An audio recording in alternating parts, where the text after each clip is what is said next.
নমস্কার বন্ধুরা, good morning. অর্পণাস lifestyle চ্যানেলে নতুন একটা রেসিপির সাথে তোমাদের সবাইকে স্বাগত। তো নতুন দিনের নতুন আরেকটা রেসিপি নিয়ে আইছি। তো রেসিপিটা হলো আলুর দম। তো এটা তো বাঙালিরা অনেকেই জানে, আবার অনেকে জানে না। তো আমি কীভাবে বানাই এইভাবে রেসিপিটা নিয়ে আইছি তোমরা সাথে শেয়ার করবো কইয়া।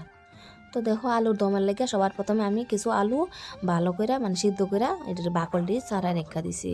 আর এদিকে দেখো মশলার লেগে কিছু কেটে রাখছি, যেরকম কয়েকটা 4টা কাঁচা লঙ্কা লইছি, একটু আদা, আর এই দেখো একটু পেঁয়াজ লইছি, পেস্টে দিমু, আর কিছু রসুন, আর একটা টমেটো, আর কিছু পেঁয়াজ যেমনি কাইটা রাখছি ফুরন দেবো। তো দেখো এইদিকে আমি যে আলুটির আমি বাকল ছাড়াই রাখছি, এই আলুটিরে কী করবো গোটা গোটা দিতাম না, একটু একটু ভাঙা দিতাছি। গোটা দিলে কি তৈব জানো তো, এটার যে গ্রেভিটা আছে না, এটা একদম পাতলা হইব, দেখতেও ভালো লাগে না।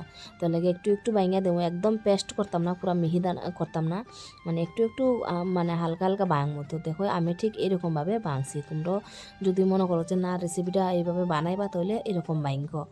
তো কি তৈব জানো তো, এরকম ভাঙা দিলে গ্রেভিটা একটু গাঢ় আর দেখতেও আলুর দমটা একদম সুন্দর দেখা যায়।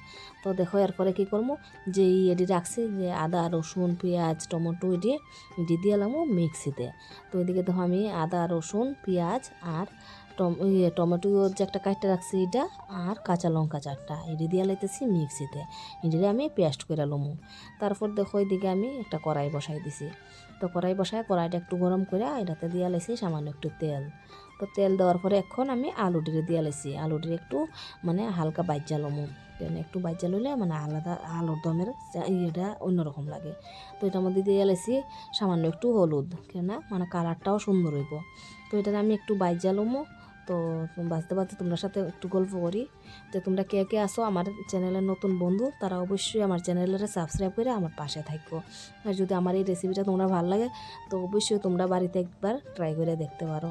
অনেকেই জানি পারে আলুর দম বানাইতে, তবে একবার কইতেছি আমি যেরকমভাবে বানাই এরকমভাবেও তোমরা একবার ট্রাই করে দেখতে পারো। তারপর দেখো এদিকে আমি আলুটিরে বাইজা লামাই লইছি। তো এখন কড়াইতে আবার তেল দিয়ে লইছি, দিয়ে সেটা 2টা তেজপাতা দিছি, আর একটু গোটা জিরা দিছি।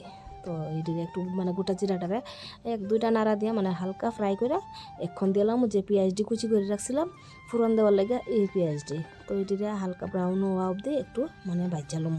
তো দেখো এটি হালকা ব্রাউন হয়ে গেছে, অক্ষণে দিয়ে এলাম যে মিক্সিতে পেস্ট করছিলাম আদা, রসুন, পেঁয়াজ, টমেটো আর কাঁচা লঙ্কা, এই মশলাটি দিয়ে এলাম। তো এটি দেওয়ার পরে এটিরে সামান্য একটু জল দিব, দিয়ে সেটা এটিরে একটু হালকা ভাজবো। ভাজি ছাড়া এখন আমি শুকনা গরম গুঁড়া মশলা দেবো। তো দেখো সবার প্রথমে দিতেছি হলদি পাউডার, তারপর দিতেছি লাল লঙ্কার পাউডার, আর একটু দেবো জিরা পাউডার, আর একটু ধনে পাউডার। সবাই যে যেরকম খাও মশলা এরকম পরিমাণ মতো দিবা। তো জালটাও যে যেরকম খাও জালটা যার যার অনুযায়ী দিও। তো দিয়ে সেরা এটির আমি সবটিরে ভালো করে নাড়া সেরা একদম মশলাটিরে ভালো করে কষাইলুম। তো দেখো এখন আমি মশলাটিরে ভালো করে নাড়াই ছাড়া এখন আমি মশলাটিরে কষাইতেছি। তো একটু পরে দেবো এটা থেকে তেল ছাড়া লয়ে লেব। তো মশলাটি একটু কষানি হয়ে গেলে তারপর কি করবো, জল দিয়ে এলাম গ্রেভির লেগা। তো দেখো মোটামুটি মশলাটা কষাই আয়া পড়ছে, একটু একটু তেল ছাড়া লয়ে লাইছে। তো দেখো এখন আমি এটা মোটামুটি তেল ছাড়া লাইছে, এখন আমি জল দিয়ে এলাম।